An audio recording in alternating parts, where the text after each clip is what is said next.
Midnight Double Feature presents Bad Crystal, a Breaking Bad podcast. On this episode, we bring you Season 4, Episode 8, Hermanos, written by Sam Catlin and George Mastras, and directed by Johan Reitman.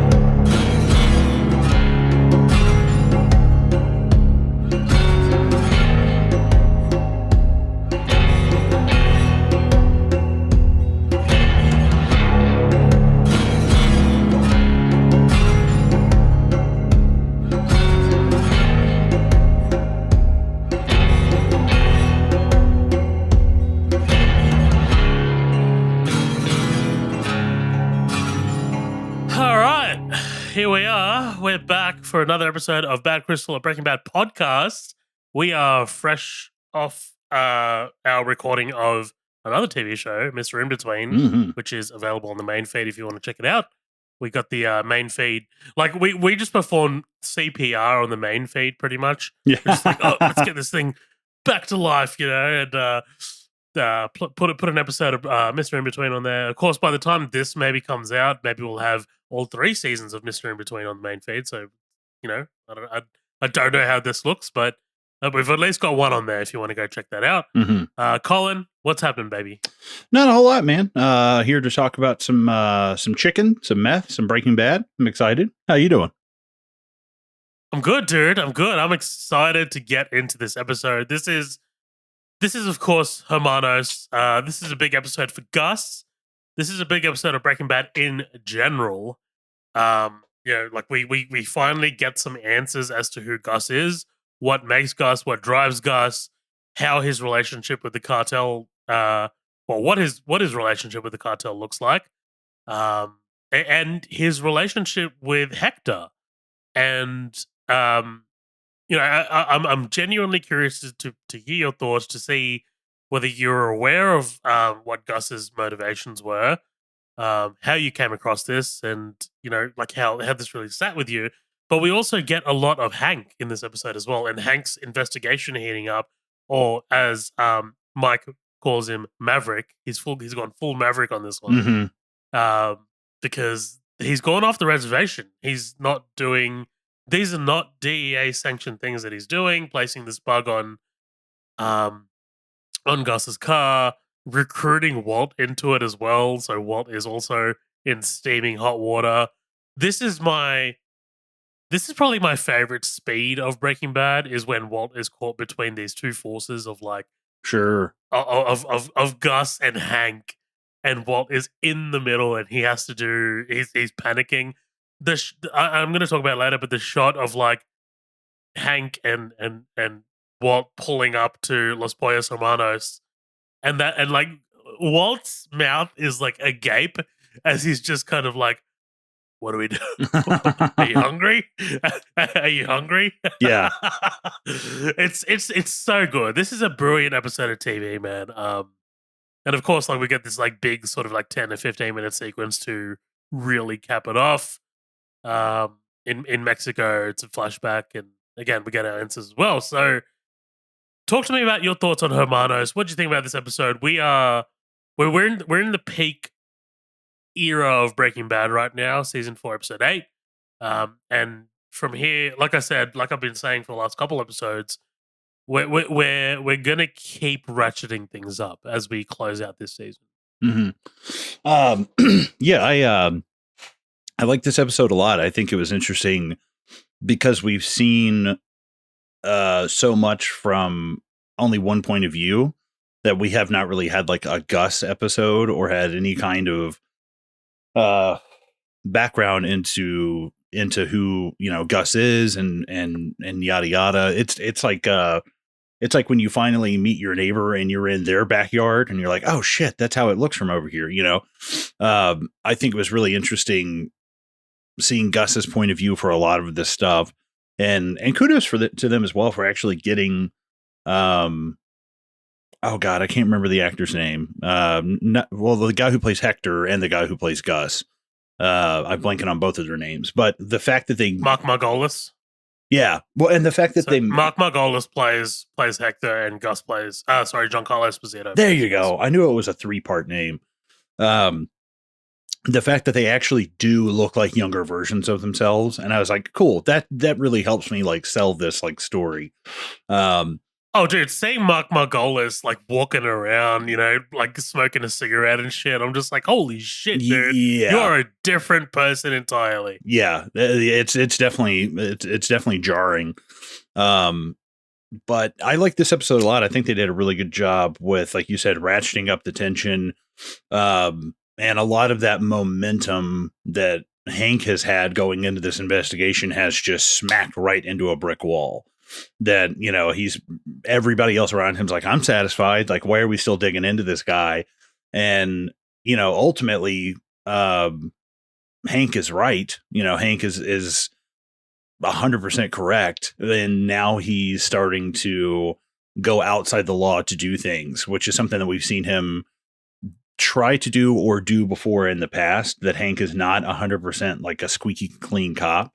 That he's willing to do things that are extra legal, as he calls it, to get things done, I think is a really interesting part of the show, because it's kind of showing how desperate Hank is and how much Hank needs this, of like, I need to know, like, this is what's getting me out of bed in the morning. I've got it. This is my white whale. I am Captain Ahab type shit.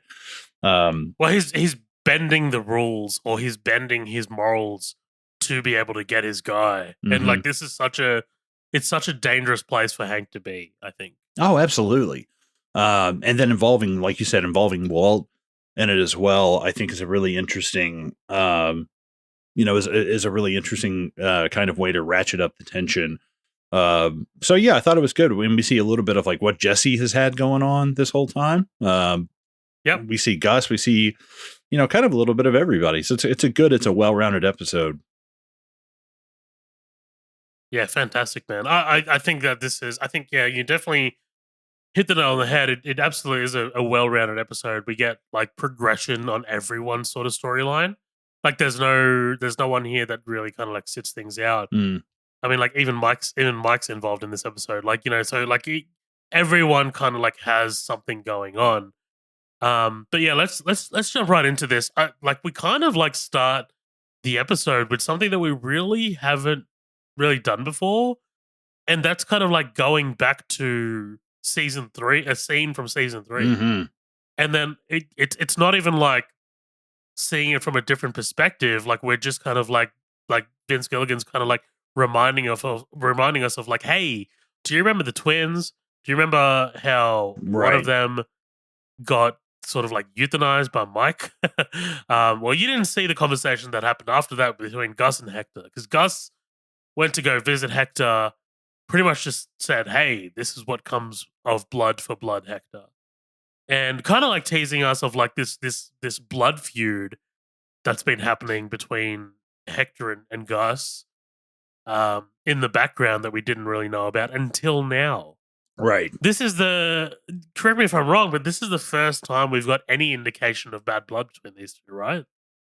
I mean, yay and nay, like, something's there because of the meeting where the guy's like, yes or no, that's it. So it's like, yes or no to what? But other than that, the guys in the trucks getting shot up, which like, you just kind of chalk that up to drug warfare. You don't realize that it's like, no, this is not just like a competitor. This is a blood feud, This is a personal thing.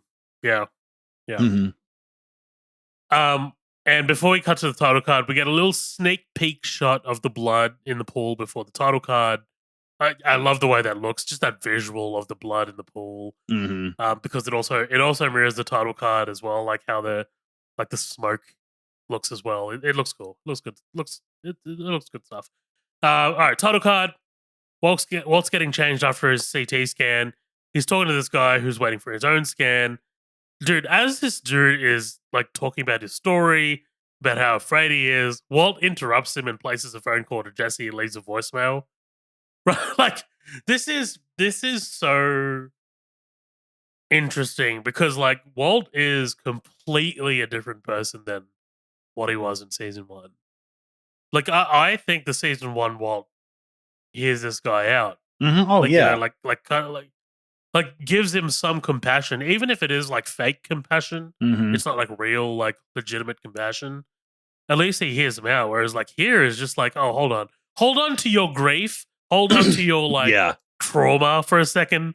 I'm gonna place a voicemail to Jesse and hey, ask him what's going on. Like, you know what I mean? Walt is like, not only do I have your problems, I'm also a meth like kingpin. So it's like, yeah, shut the fuck up. Right. I'm above this. I'm above this. Right.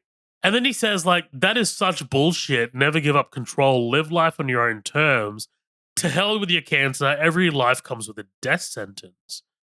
And I love this because this is such a great insight into Walt's psyche. And really only sort of like confirms what we've been assuming based on Walt's behavior is, yeah, it is this outlook on life that he's been having lately of like fuck the cancer, like live your life, live life to the fullest. It makes me feel alive, and I think he says this later. It made me feel alive. Like that's a very famous quote from this show, and might be a minor spoiler for you. So I'm sorry that I said that, but like it is very relevant to this scene where he's just like he's telling a character, "It made me feel alive," and I love.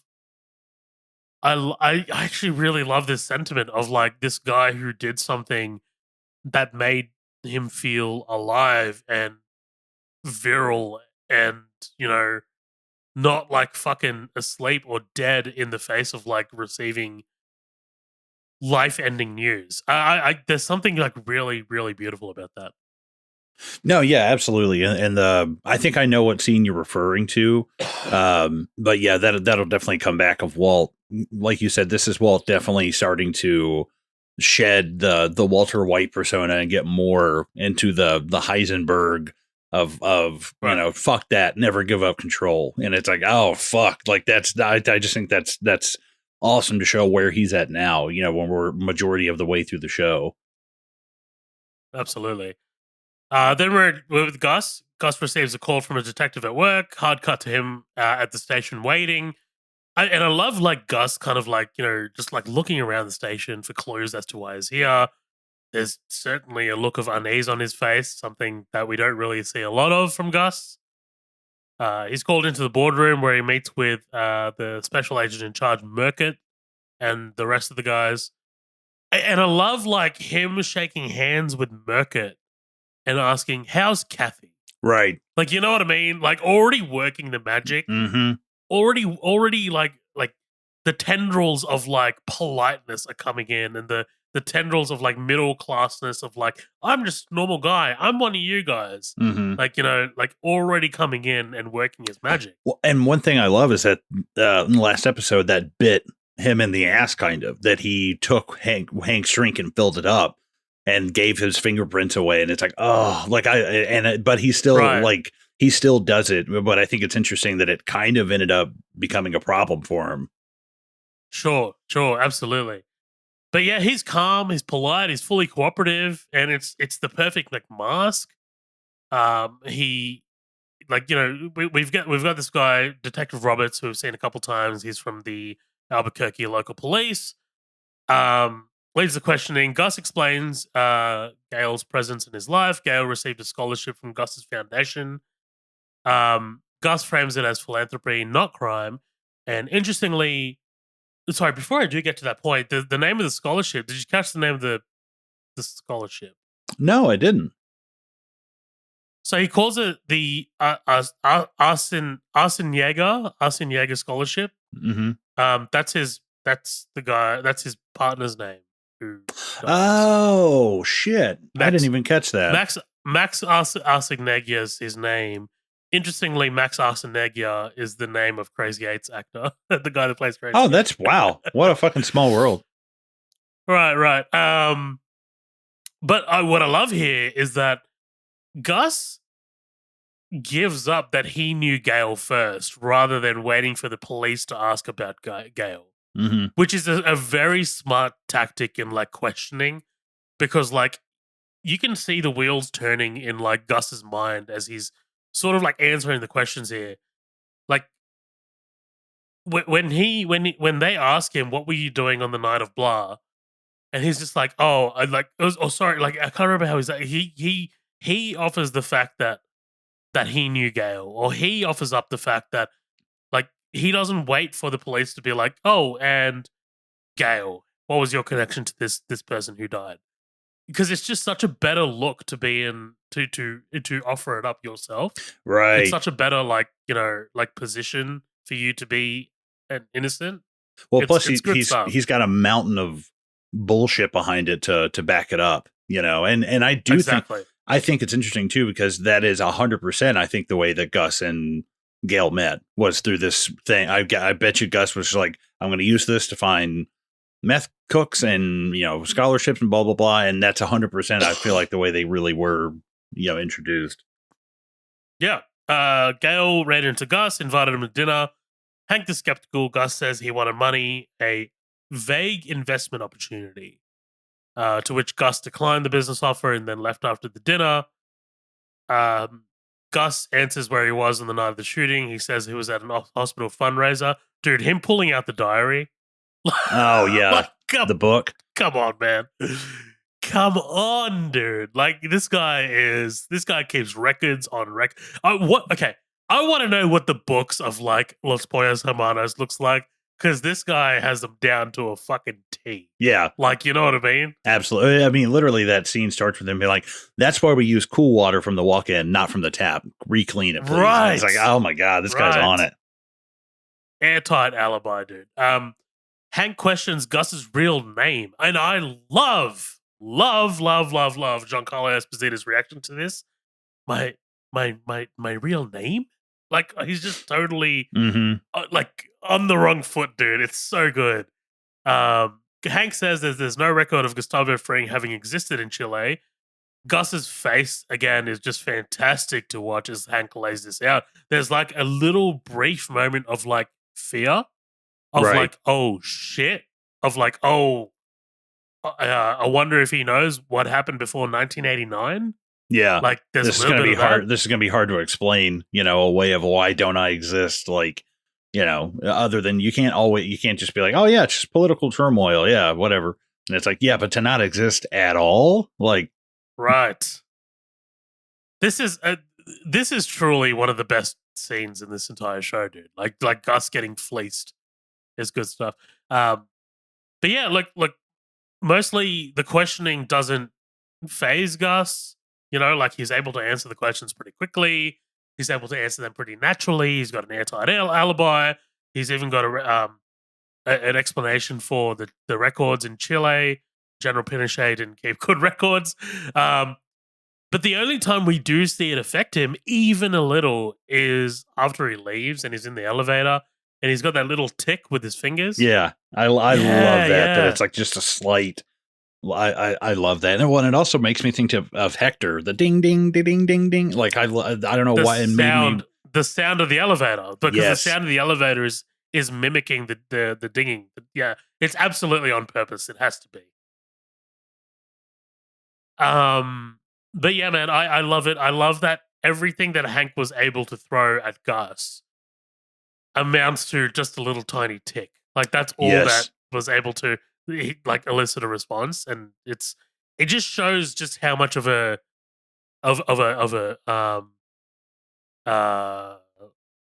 fucking giant Gus is in this world. How he's unable to be. It's like shooting a bow and arrow at a fucking like a Godzilla. A giant. Yeah, a fucking Godzilla, dude. Like at a fucking kaiju.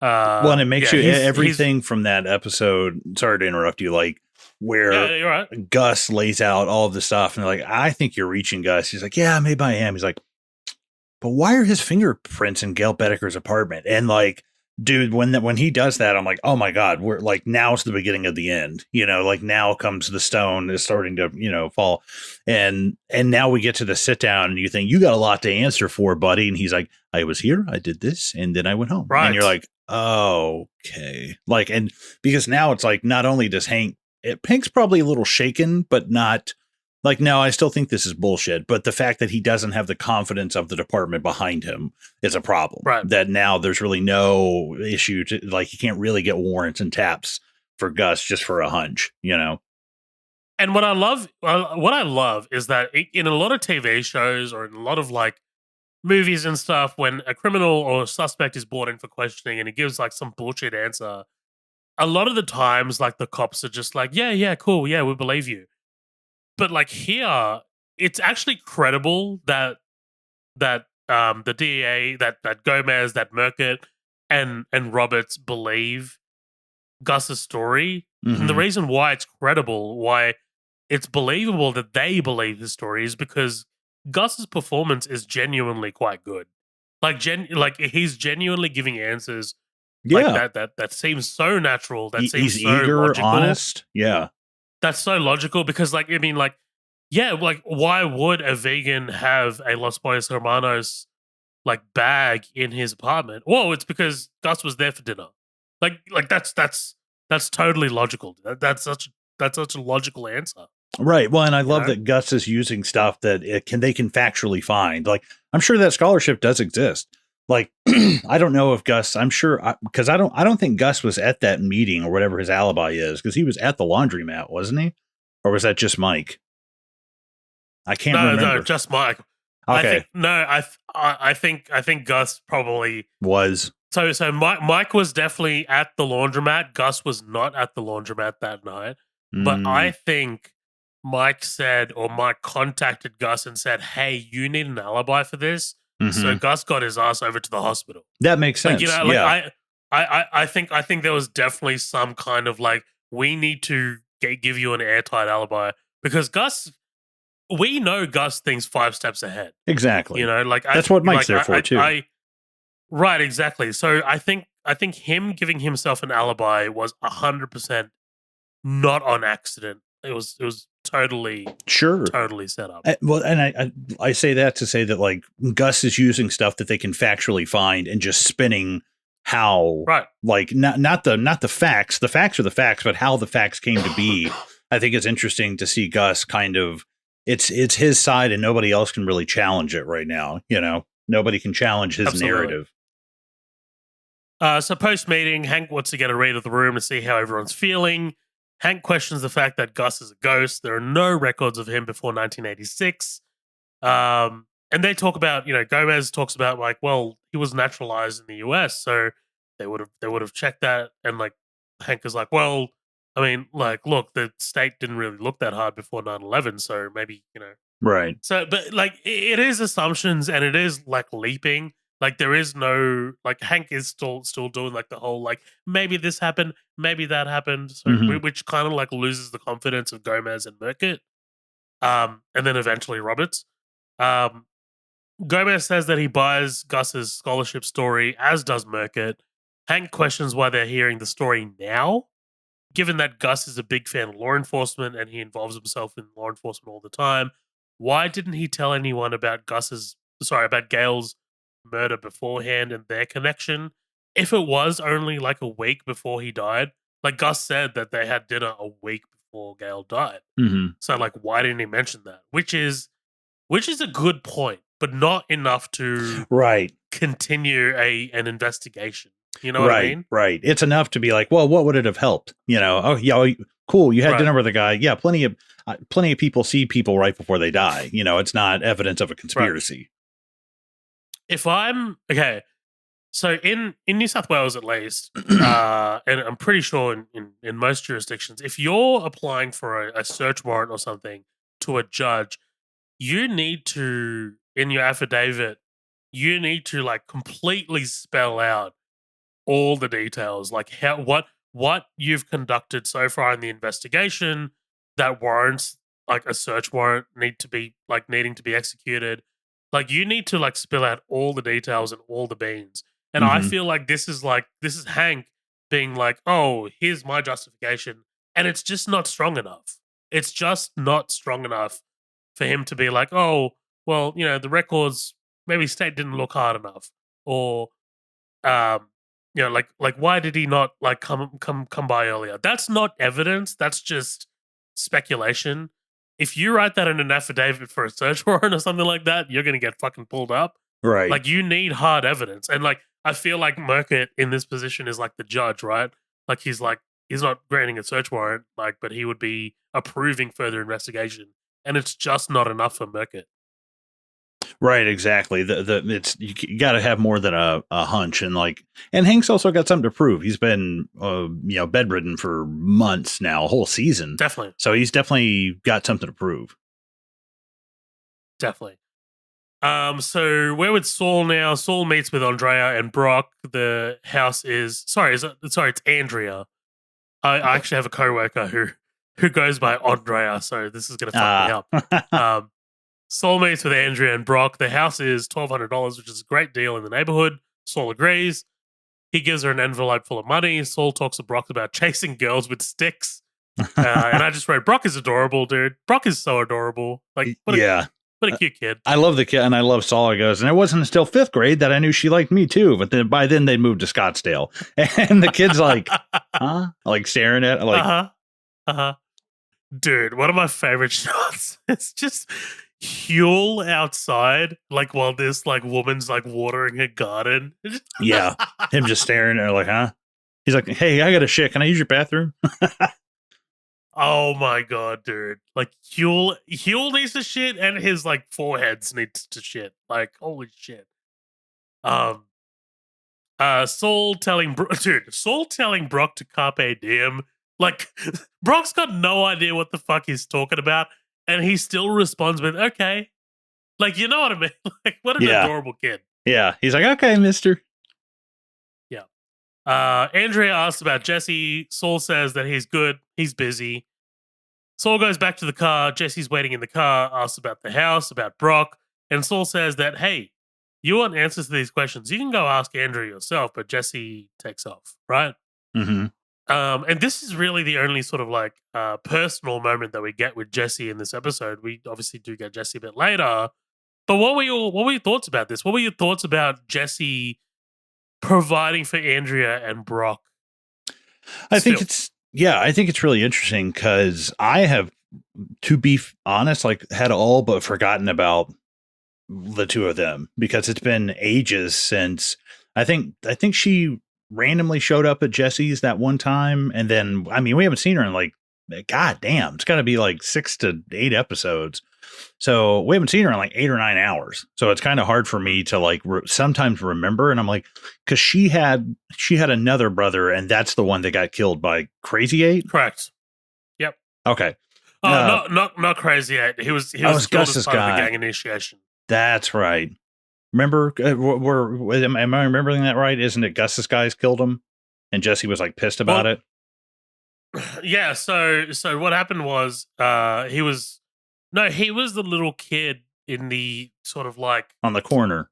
In the corner, and like he killed Combo. Oh, okay. There we go. Dude, I forgot all about Combo. Oh my god. Yeah. Fuck. Yeah, those icy blue eyes, that creepy little fuck. No, okay, now I'm remembering all of this now because I kind of forgot about this, and I know that these two are a major, have major things going on later on in the story. But I think that seeing the fact that Jesse has them set up, but he's like, I want to make sure you're okay, but I don't really want to have anything to do with you right now. And I got to say, I think that's for what Jesse's doing. He's cooking meth and he's, plotting to murder Gus. He's like, yeah, I don't need to have, like, Jesse's got it right. He's like, I don't really need to have you like in my life every day. With this. Yeah, because it's that thing from Heat. Neil McCauley's like, don't have anything in your life you can't walk out in 30 seconds flat. And a lot of these guys, we just finished talking about Mr. In Between or Sopranos or even Walt. They want to live that duality of life and they want to have their cake and eat it too. And it just doesn't work that way. So I kind of commend the fact that Jesse is setting these people up, but he also is like staying the fuck away, Yep, definitely agree with you there, man. Skylar shrink wraps bags of cash and buries it in the crawl space under the house after collapsing a wardrobe. And I wrote, this isn't really something that I picked up the first time, but I love this. And look, whether this is intentional or not, I wrote this. Now their lives are literally being built on the foundation of lies and blood money. Mm-hmm. Absolutely. Like that is such a good. Yeah, dude, like them just like living on top of like this like foundation of just like bullshit, dude. It's good Exactly. stuff. We got the traders over for dinner. Walt tells everyone that he's still in remission. Marie says that okay. I have a bone to pick with Marie here, dude. Like, Marie, you can't just outright tell people that Hank had a powwow with the DEA executives and they didn't listen to him. Like, like, dude, like you're talking about like. So I tell Steph like, look, I hope no one's listening to this because I tell Steph like confidential shit sometimes. It's Yeah. just one of those things you do as like spouses or like partners or whatever. Yeah.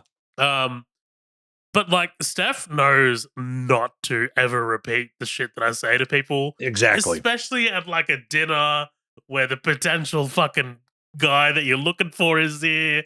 You know, Yeah. obviously Marie doesn't know that, but like, just Marie, stop. Just a dude. blabbermouth. Like, you know what I mean? Like, Holy shit, dude, when I was a debt collector, I had to collect a debt from a guy who was a current NFL player, and he was in a Super Bowl, and he had a debt collection thing, and I had to call him on it. And it's like a couple of people know that, but I don't go around like telling people like specifically who it was, you know?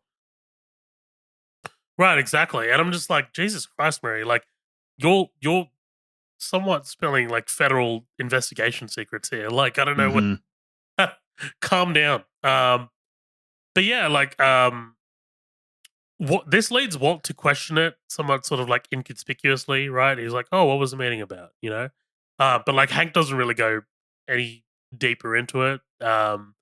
He says it was a dead end, and then he asks Walt for a lift because Marie's going to what, like a mineral convention or something. Like, what does he Yeah. say? He's like, yeah, there's like a flea market for rocks or something. I don't fucking know. And the whole way, I love Walt. Yeah, I had a rock collection when I was a kid. And he's just like spitting shit. And Right. Hank goes, God damn it, shut up. Shut up, Walt. It's so good. Yeah, hard cut to Walt driving Hank, seemingly for work.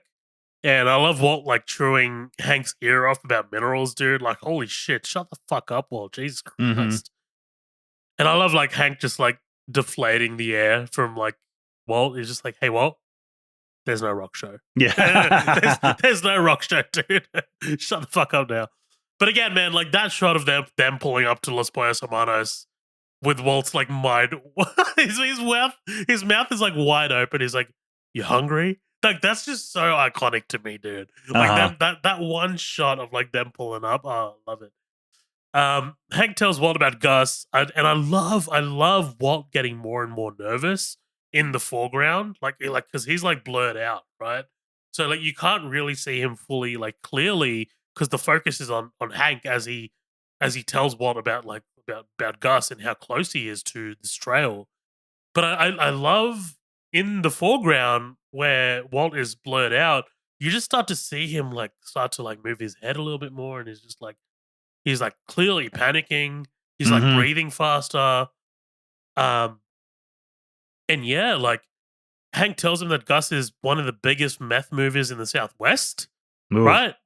He says that Gale probably wasn't the guy based on Walt's suggestion, right? So Hank makes it clear to Walt that, hey, I was thinking about what you said that time, and maybe it wasn't this guy. Ugh. And I love Walt backtracking. He's like, "Oh, come on, I was drinking, and I was, maybe it was the guy." Like, Yeah.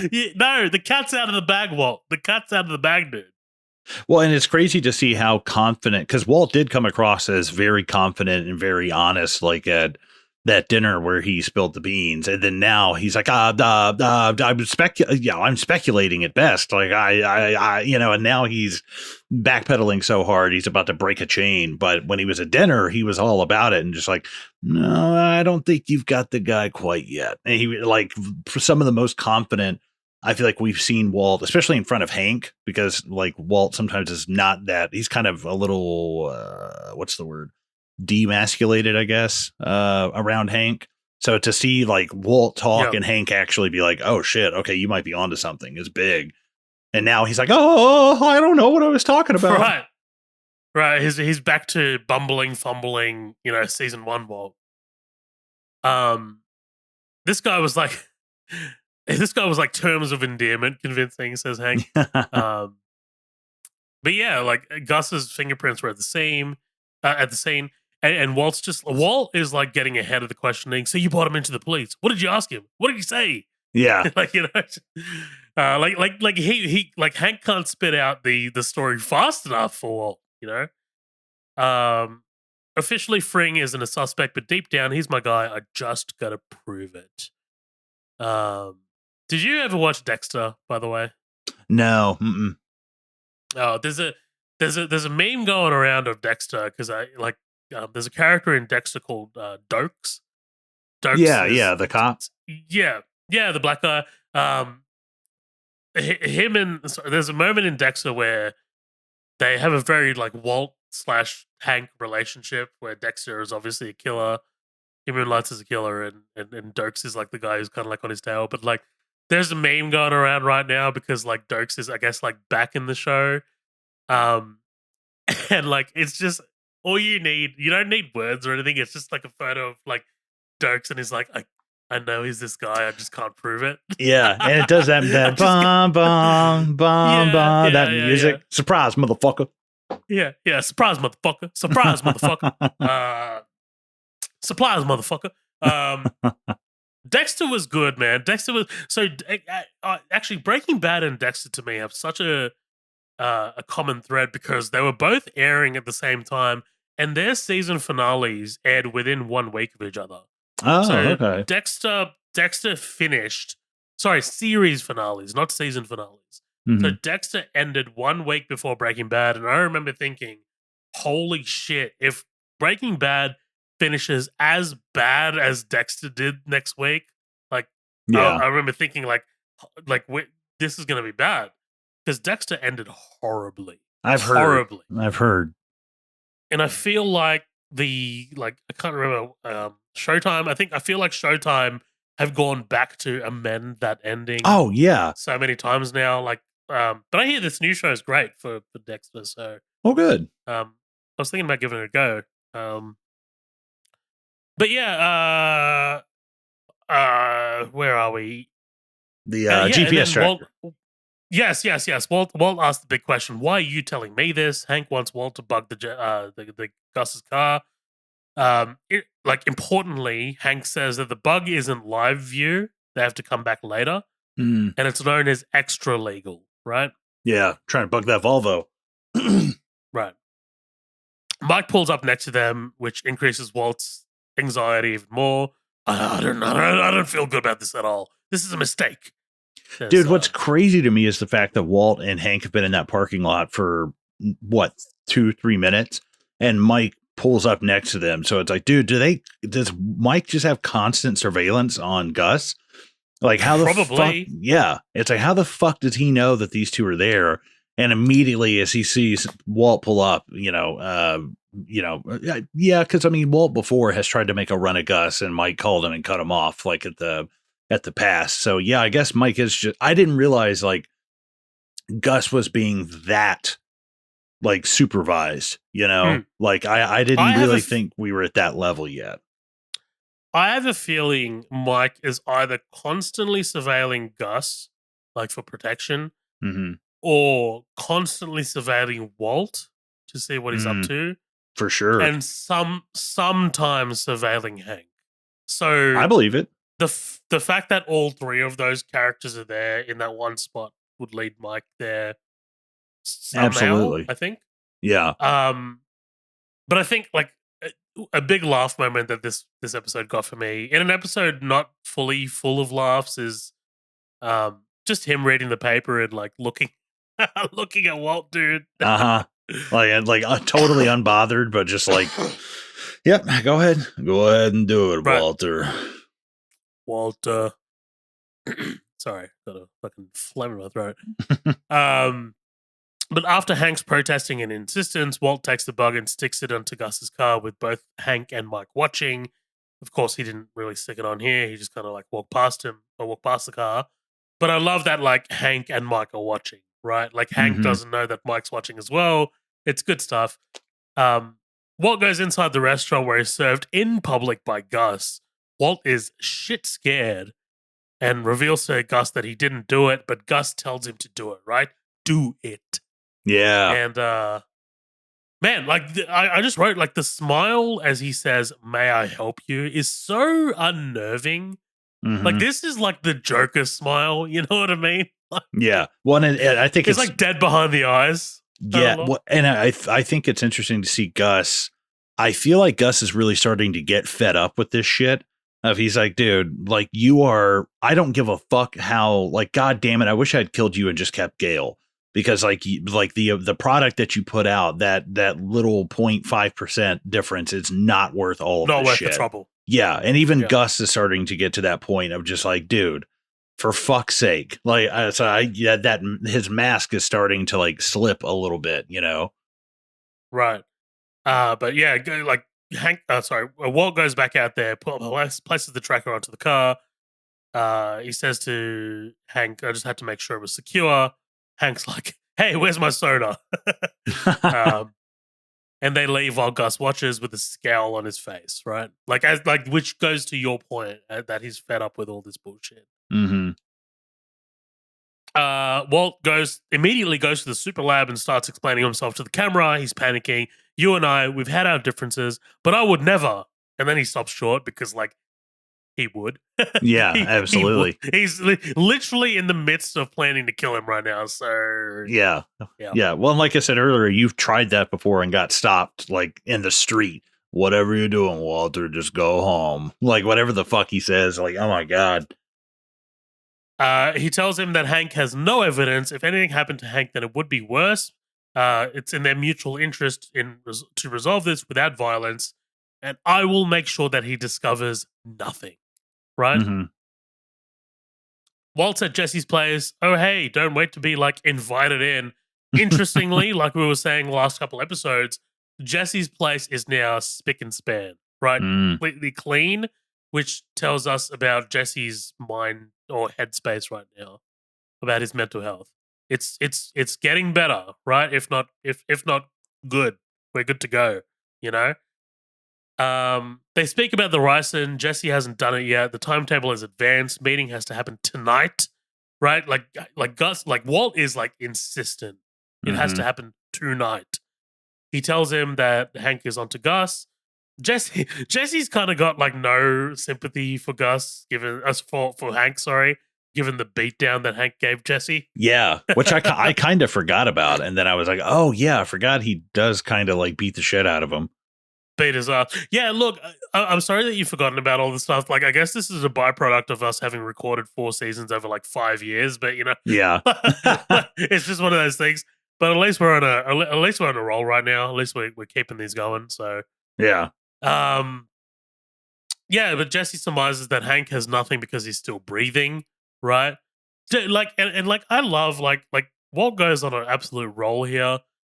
But like one line that really stuck out to me was, "You actually did kill Gale, so there's that." And it's just like, come on, Jesus, Walt, dude. The Fucking hell. flippancy of it. Yeah, like that is one of those like don't ever bring that up again, let alone that flippant. Like, oh yeah, I forgot you shot that gay dude in his house. And like, dude, what the fuck? Like don't put it like that.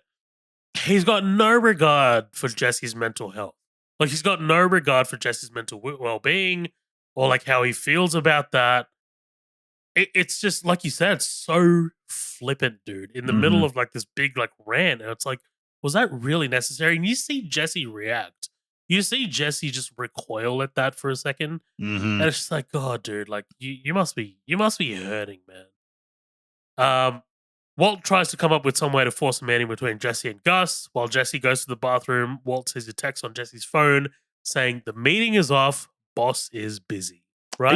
I used to have this phone. Oh, really? This That is like an exact old same phone. school. Oh yeah. It was like 2011, 2010. That was your burner. That was your burner phone. Yeah, yeah. The streets knew me as Cookie Monster. Nice. Om, nom, nom, nom, nom, nom, nom. Yeah. When Jesse returns from the bathroom, Walt asks whether it is important, and Jesse shakes his head. And we get a look in at Walt. He's kind of like he's got his back to Jesse, right? But like we've seen this look before. It's this look of distrust from Walt. It's this Mm-hmm. look of like the wheels are turning in my head. Who can I trust? Who can't I trust? It's a little bit of that, right? Absolutely. Oh, and one thing I want to point out that I love that we're seeing what I said earlier about seeing on the other side of the fence is seeing Gus watch them on the camera, which we have not seen that before. We've actually see him like actually watching Jesse and Walt as they clean up. And we see that a little earlier Oh, in I the gotcha. episode. And I'm like, oh shit. Like, so yeah, Gus is pretty much always watching them for the most part. I'm Observing. like, yeah, Yeah. that's dope. Mike calls Gus and tells him that Hank won't be a problem. Guy's gone totally maverick, no warrant for the bug, and then Gus asks about Chile. Mike says that he won't find a trace of him pre-89. Gus then takes the bug off his car, sticks it to the underside of this trash can, and takes off to see his old pal Hector. And then yeah, he sits down with Hector and has a nice yarn with him. Right, the cartel has given me its ultimate person. Wait, hold on. The cartel has given me its ultimatum, to which I've said no. DEA agent Schrader, he's a concern. He's looking into my past. And then Gus asks Hector, is today the day, Hector? And then we get this full Mexico flashback. Now, before we do get into this big sequence here in Mexico, what are your thoughts of this like visit to Hector? Like do you know what's going on when he asks, is today the day, Hector? Like, why is he having these like little meetings with Hector? What's going on here? That What that are you I thinking? that I don't know. I kind of wondered about that as well. And I wonder if it's just to like part of me wondered if it's just to torture him because the Salamanca twins were Hector's nephews, correct? Am I right? Yes, correct. Yep. And the fact that he came literally just to rub in the fact, I'll just give you the highlights and like let you know like what happened. I feel like he's kind of torturing him. Like this might be that side of Gus that, every man has some vice. This might be Gus's thing of like, if you cross me, but I also feel like if Gus could have killed him, he'd have done it by now. I don't feel like I don't know. I'm kind of torn like either way. Um, but there's something very sadistic about Gus showing up just to rub it in his face these few times.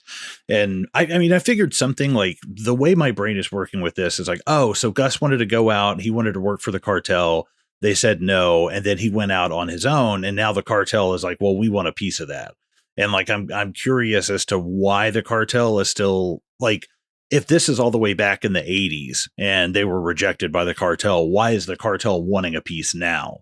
Like why are they coming up enough to the point that they're killing these like, you know, delivery drivers and they're hurting people? Like why does the cartel feel so entitled to what Gus has earned if they rejected him 20 years ago?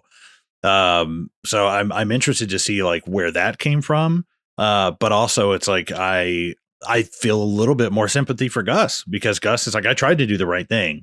Like I tried to come to you and you were just basically a violent psychopath about it. And you killed somebody who I'm going to guess this is Gus's lover because I think they kind of insinuate like you guys are gay. We can talk about that. Yeah. So that's in one of my notes when we kind of like get to this flashback here. Gus's sexual orientation is never really sort of like spelled out or anything, but I mean, like, given Hector's sort of like comment here about like them liking what they see when he's pissing into the pool, right. plus like how visceral Gus's reaction is to Max's death, like it seems like it goes further than just friends. Seems like that, it seems like almost family, even though they're not related. And like, like I'm not getting into homosexual stereotypes here or anything, but Gus is a well-dressed man. Yeah. Looks after himself, Middle-aged, neat, thin, single guy. Like, right. yeah.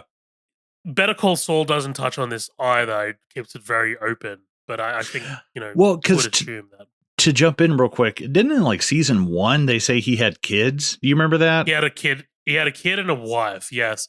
And I don't I don't know whether that's like a cover or something like that Right, right. because we never So, see them again. okay, gotcha. I remember that surprisingly, but because yeah, that kind of like I mean, everything else about Gus is a lie, so why not this? You know? Right. But yeah, man, full Mexico flashback. The first note I wrote here is yellow piss filter, Yeah, right? Because yeah, we're in Mexico. yeah, I guess this is 1989, right? We're with young Gus and his buddy Max meeting with Hector, Juan Bolsa, and Don Eladio. The pissing into the pool, dude, is such a power play. Like let's see how uncomfortable I can make these guys yeah. move from Hector there. Well, and I not to interrupt you, the guy the guy Yeah, that plays Don Eladio is like Scarface royalty. Stephen Bauer. Like I immediately yeah, recognize this dude. I'm like, oh, this is Tony Montana's partner. Like that's dope. Like yeah, definitely feels like a throwback. yeah. No, absolutely. It's like if Scarface's partner survived and became a big kingpin. Yeah. Um, but yeah, man, I love how just how drawn out this scene is. You know, like Eladio comes in, he compliments their chicken. He then asks about Gus what he does in the business, talks about what else they have on the menu before we really arrive at the matter at hand. I love that we don't get straight into it. Like Eladio's I love when like scenes like this open with politeness and chivalry and Mm-hmm. like it's this like fake like it's this fake like complimenting until it takes a turn, right? Like because I guess what Gus was doing was giving Eladio's guys samples of the product to essentially force or manipulate a meeting between Eladio and Gus and Max, Right. which Eladio takes offense to, right? Um, Gus and Max pitch their meth scheme to Eladio. Max is a chemical engineer. He produces the meth, and Max and Gus sell it out of their restaurant, Los Pollos Hermanos. Eladio, like I said, feels Gus was disrespectful by giving meth samples to Eladio's henchmen in order to manipulate Eladio into the meeting. Um, Hector then shoots Max through the head and forces Gus to look him in the eyes as he bleeds into Eladio's swimming pool. And Eladio tells Gus the only reason he's still alive is because Eladio knows who he really is and warns him that he's not in Chile anymore. Hmm. So let's tackle this because man oh man, is this incredible. Like this is a pretty much all spoken in Spanish. Mm-hmm. It feels like a real like Tarantino moment of like everyone's just gonna be talking a different language now. Um Gus's Giancarlo Esposito's performance is completely removed from what we have seen him in Oh present yeah. day. No, absolutely. I think there's something super interesting about how Gus is responding to this, and that Gus is like, especially as the credits roll, he's like like moan. That sound is like Jesus Christ. That is hard to listen to. And the one of the things is as his partner is laying there bleeding. A nice touch is his pupils are huge. Like there's no like his pupils are absolutely massive. And it's something I didn't catch the first time until just a little while ago. And I was like, oh God. I was like, that's fucking disturbing. Like it looks like he's on psychedelics. But you just realize there's no brain function to dilate his pupils anymore. Like, oh God damn. And the like as the flashback ends and it's just still the constant stream of blood in the pool. And then the noises that Gus makes is like, holy shit. So I'm really interested to see why he keeps Hector alive, like knowing that it's Don Eladio's call, but it was Hector who killed him. And a part of me thinks it's Gus just keeping an old man alive just to torture him, basically. Leave like a death would be better than sitting in this place having to ring a bell and not being able to talk. I'm interested to see why he keeps this old man alive and what exactly ended up happening with like Don Eladio. But the whole scene is just absolutely incredible. Where like at first you think like, oh, they're actually making a pretty good case. You know, he might do business with them. And like as I was watching it, I was like, oh, so they started this business. They got in with the cartel and then they wanted to split off and do their own thing. And it's like, no, that's not what happened at all. So now I'm even Right. more curious of like, how the fuck did we get to where we are now if you guys never worked together, you know? Right, right. Well, like it's also interesting to see that the idea of the super lab was like pretty much 20 years old, Mm-hmm. right? Like them like manufacturing it like in a controlled space comes from this. Like it all comes from Max and Gus.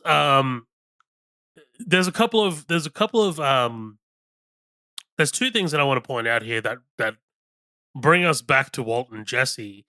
So Max talks about the chirality of the molecule here, which is word for word the same thing that Walt was teaching his students earlier. I think in the first season, Oh, he's talking about yeah. the chirality of the molecule.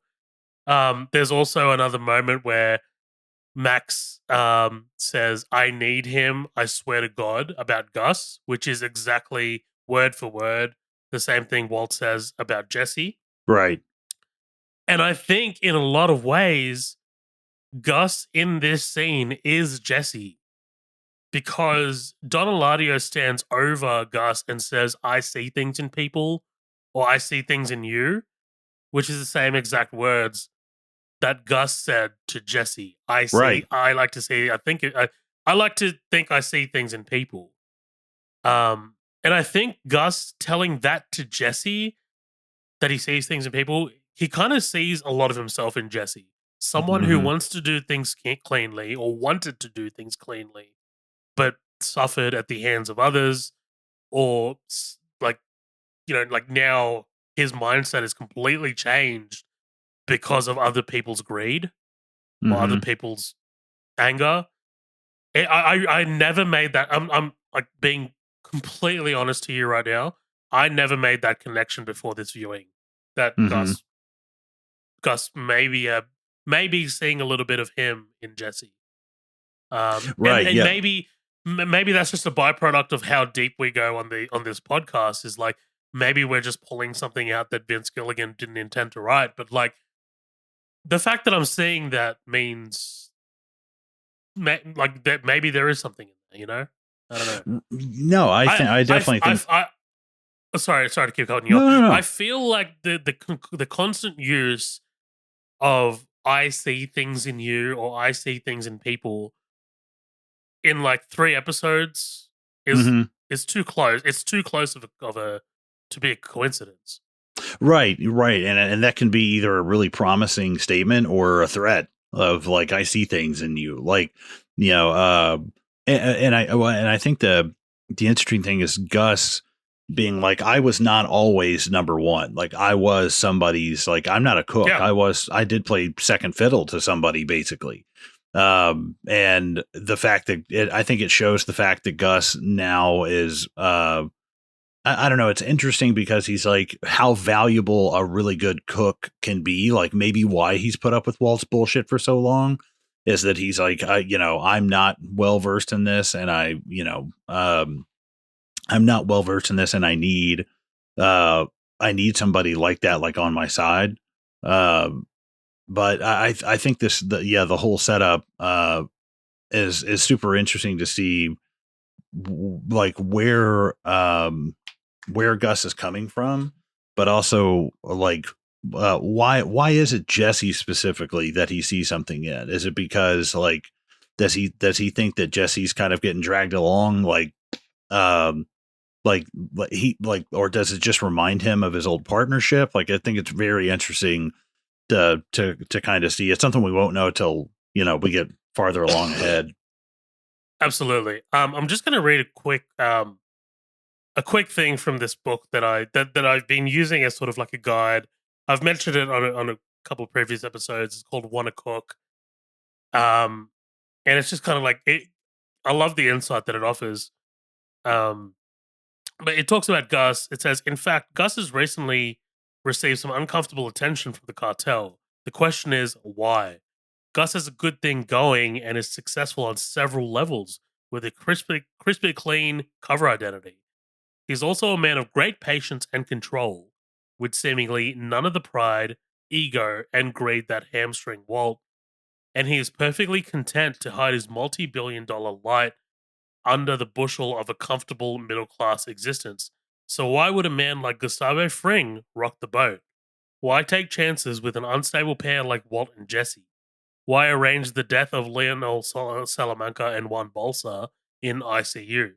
Why go to such elaborate lengths to set up his own mass meth manufacturing facility in the super lab and staff it with the most brilliant chemists he can find? Hermanos provides the answers to all of this, and it is magnificently, gloriously chilling. Once upon a time, in the cold open to 1 minute, Hector Salamanca referred to Gus sarcastically as the great Generalissimo.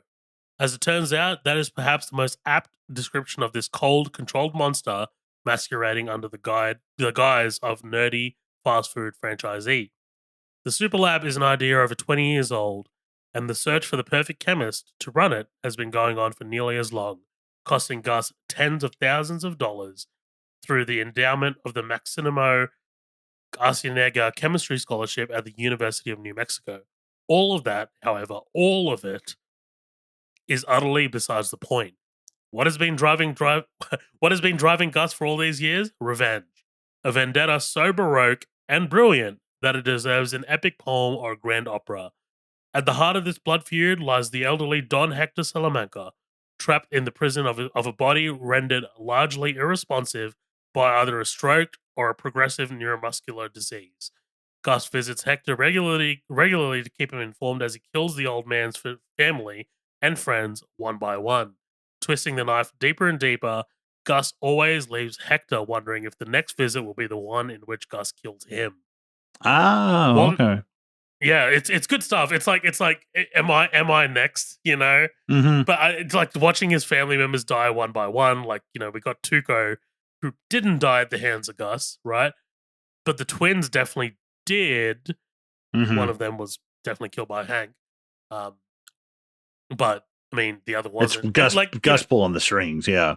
it's like the domino effect, and yeah, man, like this is just really good television, dude. It's really good television.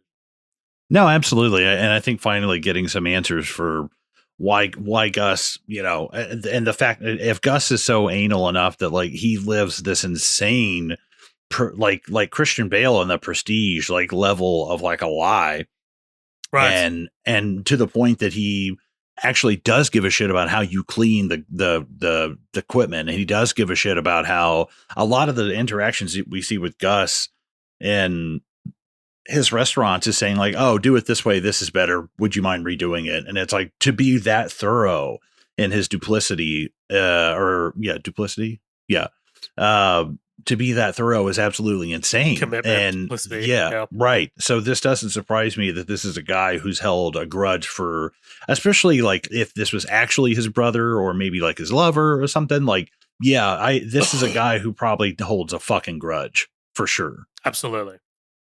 And then we're back to the present. Gus tells Hector to look him in the eyes, but Hector refuses. I love this. I love that Hector does, like, he's got no way to disobey or refuse Gus. The only thing he can do is not look at him. And that's exactly what he does, right? And Gus says, maybe next time before he departs. And that's the end of that's the end of the episode, dude. Yeah. Great what a stuff. banger. What a banger episode. Like really big questions answered in terms of Gus. Up until this, he was he was a mystery, a huge mystery. They kept him a mystery for a season and a half of TV. Mm-hmm.